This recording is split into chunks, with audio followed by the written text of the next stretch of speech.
Hey everyone, so I just did a photo shoot with Divine Life Photography on Instagram. He is so cool. I had such a great time. You should totally hit him up. He brought all this equipment and everything, and it was so much fun. I've been having kind of a rough time, and still a lot of fun. I have so much exciting news to share. I don't know if by the time I'm posting this, if I would have told you guys yet, so we'll see. Well, today, this nice spring day, I did a photo shoot at Live Love Fitness, and it was really fun. She's really cool, so you should hire her. Are you a personal trainer? Yes. You should probably hire her to be your personal trainer, because she knows what's up, and yeah, I don't know, ask me a question or something. Ask me a question about my life. Alright, what inspired you to do exercise science, since we have that in common? Well, I went into exercise science because I really didn't know what else I wanted to do. So I kind of just picked it because I was really into sports when I was in high school. So that's how I went into that. But how'd you get into photography from that? I mean, I started out doing video editing. How I got into that, I really don't know. I made a class, okay, it's kind of a long story. I went to the Marshall Islands 2 years ago, and I made a class video for my students. That was the first video I ever edited, and then I kind of just really liked it and started doing more and more. And then I actually didn't want to do photography at first, I wasn't interested in it at all, but then I just started picking it up, and because I wanted a new challenge, because I kind of was getting bored with video editing all the time. And photography, it's a lot quicker. You get your results a lot quicker. Video editing just takes a long time. So I just kind of started doing it, and now it's just pretty much all I do, all the time. So yeah. Sweet. Thanks for the photos and everything today. Fun. No problem. Catch you on the flippity flip. So I totally realized, this is really obvious. You get the weirdest stares when you're walking and talking to your phone. You would think with this generation now that everyone doing YouTube and everything, they'd be fine, but no, I get the weirdest looks. No, do I care? No. I hope you guys all have a great rest of your night, day, whenever I'm posting this. It's the first day of May, and now it's off to a great start. See you soon. I'm gonna take these dreams and make them real. I'm gonna tell the world just how I feel. I'm gonna climb these walls and tear them down. I'm gonna bury these fears in the ground. I'm gonna soar, I'm gonna fly. I'm gonna show them what I'm made of. I'm gonna push, I'm gonna hide, because there's nothing I'm afraid of. I'm gonna make history. Hey everyone, so I just had my first day at Equinox for my internship, and it was a lot of fun. It was a short day because it was more an intro day on, laying down the logistics and what this program is about and everything. But yeah, no, I had a lot of fun. I do plan on vlogging mainly this journey for the next couple months. So that's what my YouTube is mainly going to be about, with some fitness tips. Fit tips with Tiff. I don't know, maybe that would be a thing. Yeah, I'm just being silly now. Anyways, that, and then I'll still do some recipes and everything, but I thought it'd be cool to vlog this experience, as getting an internship with Equinox is not an experience that many people get to have, and I thought it'd be cool to share it with you all. So I'm learning that I get to make my own schedule, which is pretty cool. And I have a special project that I'm supposed to work on. I have a week or so to kind of think about what I want to do.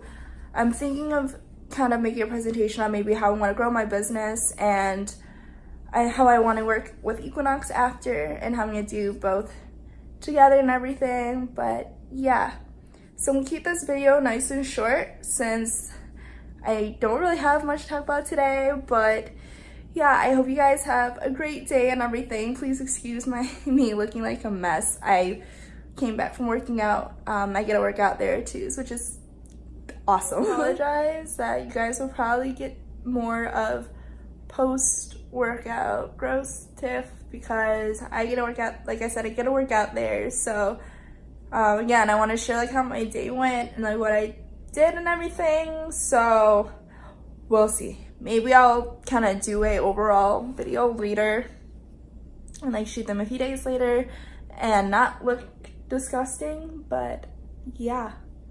So you got nice pretty tiff, and then you get post-workout sweaty gross tiff. I apologize, but yeah, I will talk to you guys later. Bye.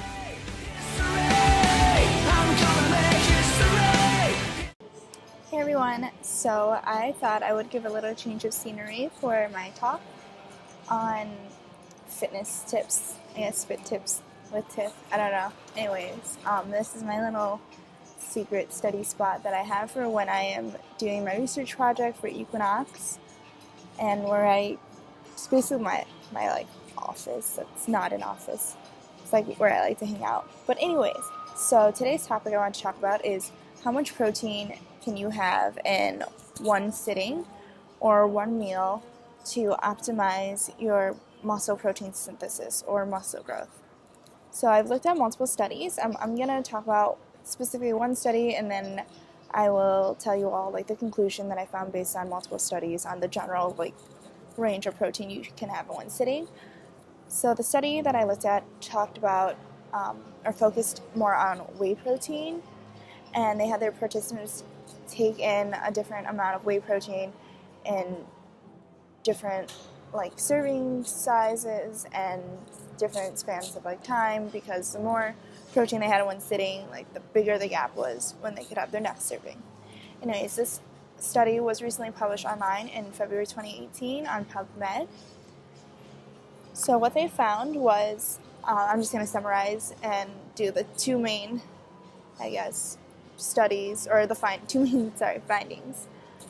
So basically, the two big ones were when they were testing 40 grams of whey protein every 6 hours, and then about 20 grams over a few hours, and they did 4 servings of that. So what they found was for this study, because this one tested whey protein only, so like it didn't have any other macronutrients. And when you add other macronutrients into your protein intake, it slows down the protein absorption. So I guess in general you could have more protein in one sitting, but back to the actual study. They found that actually consuming 4 servings of 20 grams of protein had better results than consuming 2 servings of 40 grams of whey protein. The 40 grams actually had a lower rise in muscle protein synthesis than did the 4 servings of 20 grams. Like I said, these findings are only based on fast-digesting proteins, as in just whey protein without any other macronutrients. But looking at multiple other studies, the general consensus was that you could have between 20 grams to 40 grams, 35 to 40 grams being the max that you should have in one sitting. What happens when you have more than that in one sitting is your body tends to turn the excess protein into energy or into other organic acids such as urea. So the optimal protein amount seems to be 20 to 25 grams of high quality protein per meal, and that means you could have that every few hours. The higher amount of protein you have, like such as closer to 40 grams, would be according to like the whey protein test. They test it every 6 hours, so you would need a bigger gap. But yeah, so I hope that helps you all, because I know that a lot of the old kind of tale is that you would see a bodybuilder with a big protein shake, and then they would have like a big old hamburger or steak or something else. Well, they're actually not utilizing all that protein that they think they are, but that's because that's just like an old tale, myth, or whatever. I know that many people still believe that they want to try and get as much protein as they can every time they're eating, but it's actually better to try and space it out over the day to help reach your whatever your protein intake goal is. Obviously, everything's individualized and every person's different. Their rate of metabolism is different, their absorption rates are different, their goals are different. So this is just a generalized kind of consensus that I hope helps you all. on days, honestly for me, on days where I can't eat that much, like I don't have time to eat that much, I will try and aim for like 40 grams in one sitting, because I know I won't eat for like 5 or 6 hours. And then I want to focus on getting my protein up. But I do find that it is a lot better to try and space it out. Plus, it's better on your stomach. I don't know, for me, I feel really sick when I try and force everything in like only a couple meals. So yeah, I hope that helps you guys all. And please remember to like this video if you like it, and press subscribe. And if you want to comment, leave a comment, ask a question, whatever, I will respond. But yeah, I will talk to you all soon. Bye.